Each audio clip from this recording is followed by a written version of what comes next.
I don't care if you found one or not. You have found so many people that have encountered them that alone enough to me is furthering the pursuit of these creatures more than if one walked by your camera while you're out in the woods.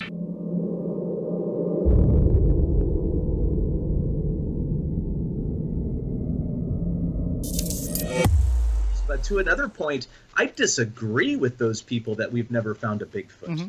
We've found them quite a few times. I mean, what do you think those sounds are on the recorders? Have we filmed one? No. But several of our producers and cast members, for that matter, have had sightings while working on the show.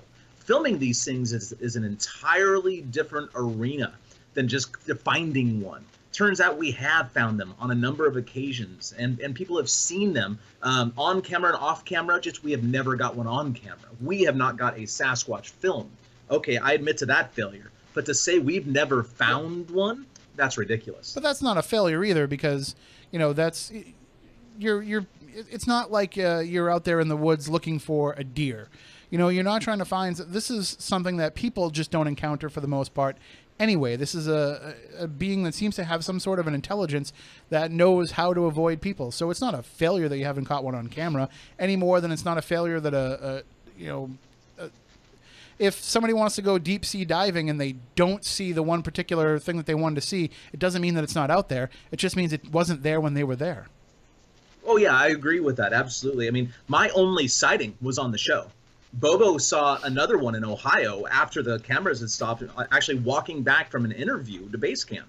One of our producers saw one in Kentucky harassing a cow herd, basically.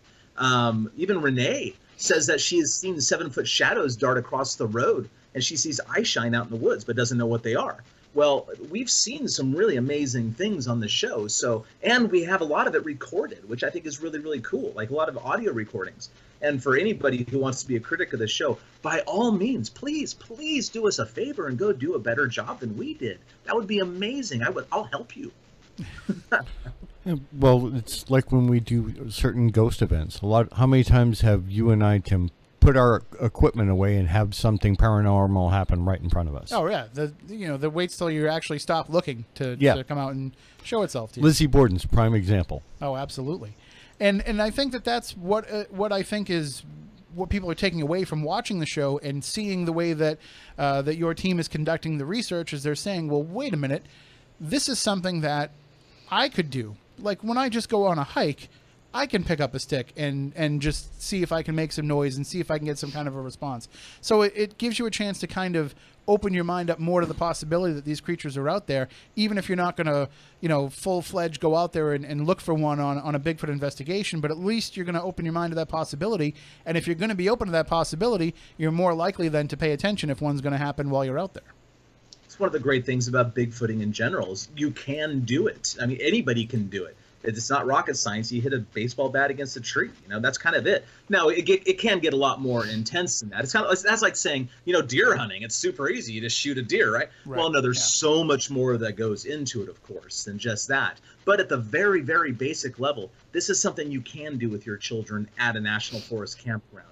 And I think that's really one of the really powerful things about Bigfoot in general, is that it's right there. In fact, that's one of the things that kind of engaged me in the subject 25 years ago when I was first sticking my toe in the pool, so to speak.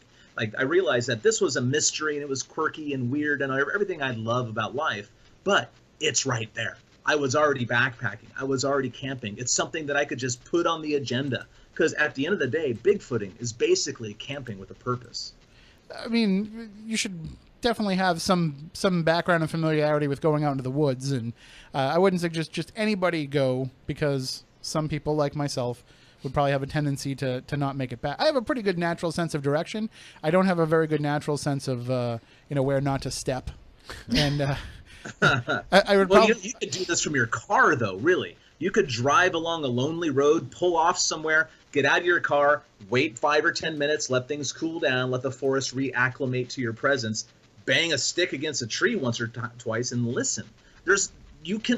People with physical disabilities can do this too. Bigfooting is a uniting sort of activity that one can do with children, your family, no matter what physical condition you're in, if you have access to a forest, that's one of the neat things about Bigfoot, is that it brings us together in a way very few other things can or do. And it gives people an appreciation for nature that is, not really predominant for a lot of people these days. When everybody has their face stuck in a screen, when you get out there far enough and you don't have a cell phone signal anymore, you're forced to just be entertained by what's around you and actually enjoy nature for a change. Exactly. And you know what? All my advocacy for Bigfooting, that's really the motive underneath, is to get people out into our natural environment. We weren't meant to be living in these cement cages we've built around us. We are meant to be in touch with nature because we're a part of nature. That is, when you go to the woods at night with or without a flashlight and you look around, you're looking at yourself everywhere you are. And that's kind of my quiet goal underneath my advocacy, is to get people back in touch with what they left. And I think that's another powerful symbolic sort of motif with Bigfooting, because they are the giant hairy people things and they represent what we've lost. And I think through them, we can get back in touch with that. I definitely agree with that, because it's people want to think that if this creature is out there, that it's a connection between us and what came before us, or maybe it's a deviation of what we could have been if we didn't evolve into what we are. People want to look at Bigfoot not to answer just the question of do these Sasquatch creatures exist, but they want to figure out the answers to more questions like, what does this mean in the long run? What does this creature's existence mean? How does it relate to us? And those kind of questions, those bigger questions, are way more important than just whether or not something is actually out there in the woods. And Bigfoots are like that. They're like the proverbial onion, even down to the stink, honestly. There's a surface thing of whatever you think it is, whether you think it's some sort of relic hominoid like I do, or some sort of paranormal thing that's a popular view as well. But you start peeling things away and getting deeper down into it. There's more to discover, and you just keep going until the very middle of it all. And whatever is there is something that you brought with you. So Bigfoot means different things to different people, and it's like a personal exploration. And I think that it's like art or something like that. It's a personal reflection in some ways, and there's something there for everybody. I mean, in the case of my co-host Matt Moniz, he's just looking for a female Bigfoot. So since you started growing the beard, I could tell that's what you're trying to do. You're just trying to. I get it. Yeah, like a total BILF, right? A Bigfoot I'd like to film. Yeah. Exactly. It's because he wants a woman, but he doesn't want one that's actually going to talk to him. So he figures that with these, they'll just growl every once in a while, and then he knows he's doing a good job. Missing out. Conversations with my wife are some of my favorite things. He's missing out. You'll probably see it throughout the course of the night. I will just pick on him through the show, and when he's up there in Hadley hanging out with you guys, feel free to just continue whatever jokes I'm doing right to his face.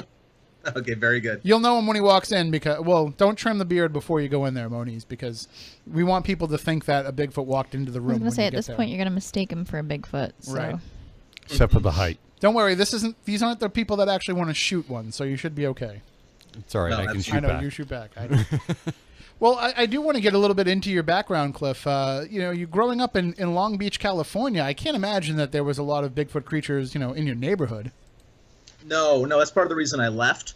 But it turns out that the local, like San Gabriel Mountains and, those sort of places do actually hold Sasquatches on occasion. There's probably a few residents up there, in fact, too. But yeah, the area is actually better than I expected, but I just wanted to get closer to the action. So I ended up moving to Portland, Oregon, figuring that was a nice middle spot. Something happens in northern Washington under the Olympic Peninsula, I can be there in a couple hours, just like I did last week. If something happened in northern California down by where Bobo lives, he calls me up, I can be there in a couple hours too. And plus I do like the sort of strange culture that's somehow grown up around Portland and all that stuff. So I live outside of Portland, Oregon, in the woods on the west slopes of Mount Hood at the moment, in Bigfoot country. In fact, I've even heard one from my property just a few months ago.